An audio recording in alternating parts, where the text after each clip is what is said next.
Presidenti wantu osauka woyamba kuno ku Malawi, ndani nambala 1 wa boma la Tonse Alliance, the last man standing, activist yekhayo amene samaopa opanda mantha, ndipo ikafika nkhani imene yoyimirira Malawi chilungamo kuwauza satane wa mmene ziko lilili. Ine ndimangoyimapo pa chilungamo poganizira mavuto amene a Malawi akukumana nawo, komanso tikaona kumene tikupitako ndikutha kuona kuti sibwino kumabisa chilungamo koma kumachinena chilungamocho.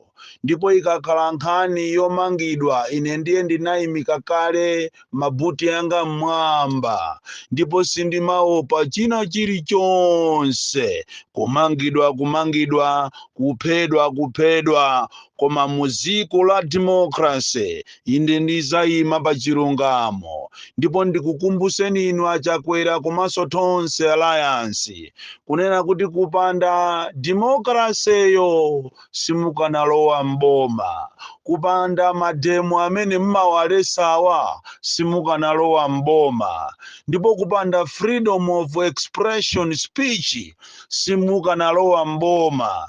Lero tikumakudabwani kuti anthu ena akafuna kulankhula za kukhosi kwawo mukumawamanga, kumawaopseza. Slowly Malawi akubwera one party state, koma ndikufuna ndikusimikizireni kuti inde alipo ena amantha amene amaopa akaona unyolo, akaona mfuti, akaona uniform, akaona galimoto ya polisi amaopa ndikumanjenjemera, koma not chidisi chino ndesi chimaopa ata. Ndipo mukonza kunimanga as many times as you want, koma panopa sindimaopa kalikonse, ndipo ndizayima pa chilungamo chifukwa ziko ilili ndi la democracy. Mawu anga oyamba kapena chenjezo langa loyamba likupita ku zipani zosusa, likupitanso kwa Malawi, komanso likupita ku bungwe la Malawi Law Society. Tikamanena kuti kubera zisankho ndi prosesi, tinanenapo mbuyomu za zimene anzathu awa akuchita, chifukwa kafukufuku amene tampanga ife a Malawi First kuchokera pa 10 Juni kuzafika leroli, zapezeka kunena kuti olo zitavuta zitatani MCP ndi Tonse Alliance singawine. Ndipo ena amu Tonse Alliance mo ndi amene akudana nayonso kwambiri Tonse Alliance yo, ndipo sanga kalole iwo kuti apite ku masankho akavoterese Tonse Alliance ngakhale kuti iwo ndi a Tonse Alliance.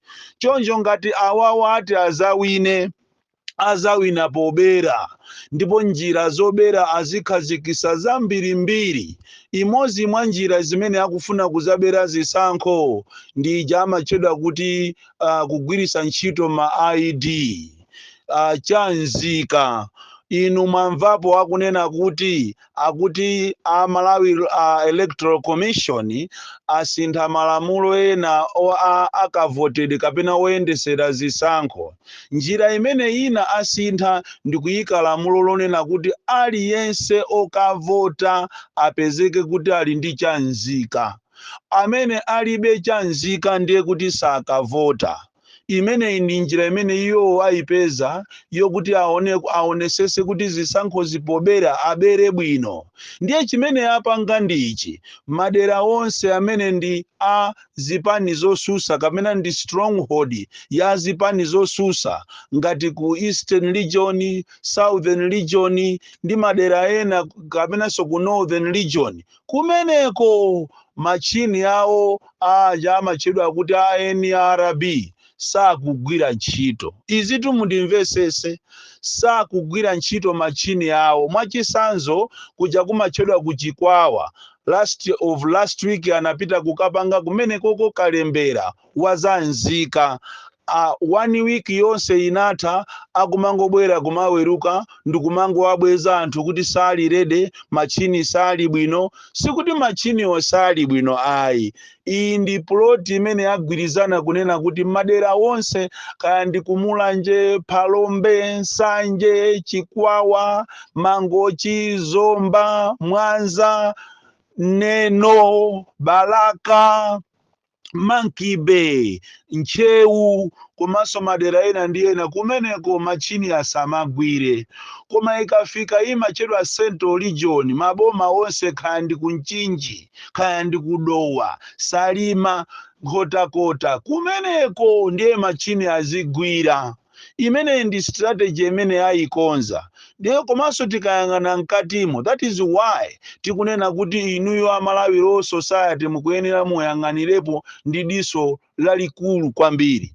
Chifukwa kumulesa munthu kuti asakavote ndi kumuphera ufulu wace. So pano ID kapena chanzika chisakhale ngati passport yokuti munthu akavotere.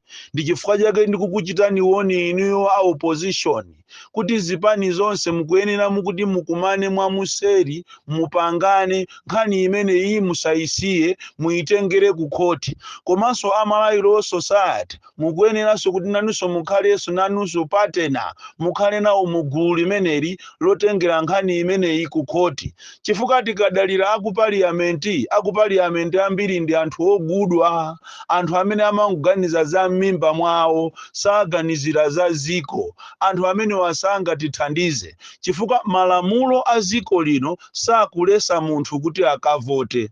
Ndi chimozimozi munthu akakhala kuti alibe buku la kuchipatala, samamuuza kuti sulandira mankhwala kuchipatala kuno, amamuuza kuti tikukulembera koma mukagule buku.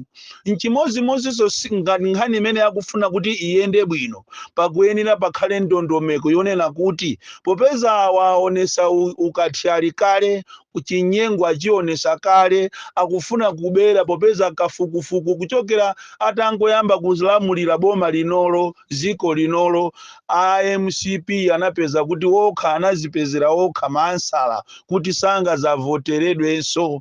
Choncho apanga plani imene idaladala ndi cholinga kuti anthu onse olembesa akalembese zigawo zimene iwo ali very strong. Koma kumene kulibeko iwo support yawo, kumene kumachini azingoonongeka. Choncho musadabwe inu akuchirazulu, akuzomba, akunsanje, akuchikwawa, machini awa akamaonongeka, imene sikuti ndi machini wakuonongeka ayi, ndi plani yawo. Choncho inu a opposition mukakhala ngwindi ndikumagona, siku lina muzalira. Komanso inu amene mmayang'anira za malamulo ngati Amalawi Law Society mukuyenera kuti nkhani imene iyi muitenge seriously.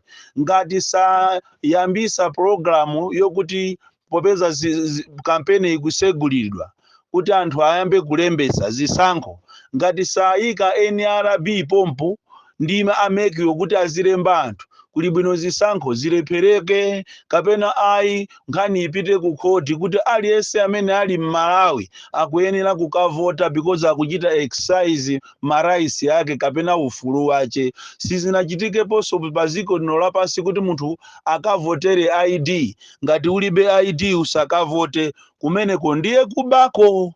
Kodi tikamanena kuti ziko ili likuyendesedwa ndi mamafiya, sikuti tingonena atu yayi. Pakali pano apeza njira zambiri zimene akufuna kuti aonese urelevansi wawo. Pakali pano Paulo muzaone maprogramu olalika omwewa akamalalika makamaka olo period imene itikulira kuno ku Malawi. Umatha kuona kuti ulalikitu munthu yu wapasidwa ndalama. Panopa kwatuluka ndalama zopsya zimene inu amipingo ngati simusamala inde mulemera koma mugulisa ziko. Choncho ndikupaseni warning inuyo anthu opemphera a Roman Catholic, inu a Service Day, inu a CCAP, inu amipingo yosiyana marastameni nkati muyitanidwatu mma State House mu ndi cholinga kuti mukapepesedwe za maliro, koma ili nkhani yokuti mukapasidwe makobiri ndi cholinga kuti muzimutenga munthuyo ngati ndi wabwino. kodi ndalama zatuluka. Ndinanenapo mbuyo mukunena kuti samalirani inu mafumu. Ndalama tu anthu apasidwa, anthu aguliridwa magalimoto, anthu amangiridwa nyumba.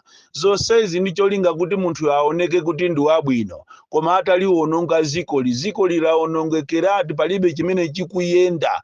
Ndi chifukwa chake oloma concerned citizens akupangisa mademo pa 10 Julayi. Ndikupempheni ya Malawi kunena kuti mademo amene akupangisa anzika zokhuzidwa muno Malawi tiyeni tikatenge nawo mbali, chifukwa zimene zitipindulira ifeyo a Malawi. Pa siku limeneli pa 10 Julayi kapena akalengeza madera amene muti muchitike mademo, tiyeni ife a Malawi tituluke mwaunyinji tikatenge nawo mbali, chifukwa ziko ili sopano andale atitola, andale akutitenga ngati ndife agalu awo. Kwapangidwa mapulani opsa, ndipo this is a state capture, chifukwa ngakhale olo atola nkhani amene ambiri ndi ogudwa. Kale lija tinali ndi atola nkhani akati akamaona zonyasa muziko amalemba kuulula zinsisi. Leroli atola nkhani aja anasiya, ndi ochepa chabe amene amayima pa chilungamo muziko lawo ndikumanena mu chilungamo kuwauza a Malawi za zimene zikuchitika. Lero Katangale wasanduka order of the day. Lero kuopsezana kwasanduka order of the day. Munthu kungonena china chilichonse chokhuzana ndi kususana ndi boma kapena ndi president Chakwera, nthawi yomweyo ukupita ku ndende. Ndiye ndafuna ndikuchiteni woni ino a opposition. Komanso ndikupempheni inuyo anzathu a UTM that you should grow stronger. Mubwere ngati a strong block. Mujitane reinforce, mukale reinforcement mujipani mwanu, chifukwa kumene kukubwera mukuyenera kuti taona nizachitika kuja kumzuzu. Tithokoze mzimu wa malemu Saulos Chilima kuti mmodzi mwa makhansala sopano ndi meya wa mzinda wa Mzuzu, kusonyeza kuti mzimu wa malemu Chilima udakalipobe akulamulirabe chipani cha UTM. Chikufunikira kuti chipani cha UTM cho mugwirizane, mukagwirizana mukhale strong block, a force to reckon, mupange zinthu za mphamvu kuti mukamakapanga migwirizano yanu ndi zipani zina musapite ngati makape, mupite ngati a strong force. Ndipo ndikupempheni inu ana inu kunena kuti nthawi yokuti muzikakamira mutonse alliance inatha. Inu a UTM muchoke kumene koko, ndipo advice yanga ndiyonena kuti mubwerere kumene munachokera, mukakhale pansi, mukhale ndi soul searching meeting imene iti kutengereni kumene munachokera, chifukwa chipani chanucho ndi champhamvu, ndikoma mukapusa mumezedwa ndipo simuzaonekanso, ndipo chipani chochithera pompo. Awo ndi malangizo anga chabe, ndipo ndikulankhula mopanda matha muziko la democracy. Ndafuna ndikuuzeni kunena kuti kunja kukuli mapulani ambiri amene akufuna kuti anthu ena azikakamira be mmipando asakufunidwa. Ndiye ina mwa iyo ndiyogulagula anthu, kugula ma-activist opanda ntchito, chifukwa chaka chino ndi ma-activist ndetu ena atu alemeratu magalimoto, okuti galimoto kumtundu wawo sanayione koma yo ayigula. Ndalama ndikutapa kutaya kwa amene akufuna kulemera nsanga. Tapitani muzingo supporta lokungoimba kanyimbo ko supporta MCP mulandira pambiri. Tatendo umukokoza kakwaya kanu mulemera kopsa, chifukwa ndalama ndiye zapweka. Ndalama zapweka, ndipo ngati simuzidya pano iyi ndiye simuzazidyanso, chifukwa amene amwe MCP mu maministers yo alemera kopsa, ndipo ndalama jaza apengesa angogawa mmene angagawire. Ndiye ndifuna ndikuuzeni a Malawi kunena kuti pamene tikuyandikira kuchisankho, posachedwa pasegulira campaign period, ndiofunika musamale kwambiri makamaka inu azipani zosusa komanso a Malawi Law Society. Mudziwe kunena kuti kukupangidwa za chinyengo, choncho osalolera a Malawi kunena kuti ngati ulibe chanzika ati usakavote, kumene ndikukuphera ufulu wako muziko la democracy. Iwo aja anakavota opanda ma ID nthawi imeneja nthawi imeneyo boma lili la DPP asakuphereni ufulu wanu as long as iwe ndiwe Malawi komanso afumu akuchita identify kuti ndiwe wakonko uli ndi ufulu wokalembesa ndikukavota. Bon Calendar, the DC, mwana woopsa kwambiri.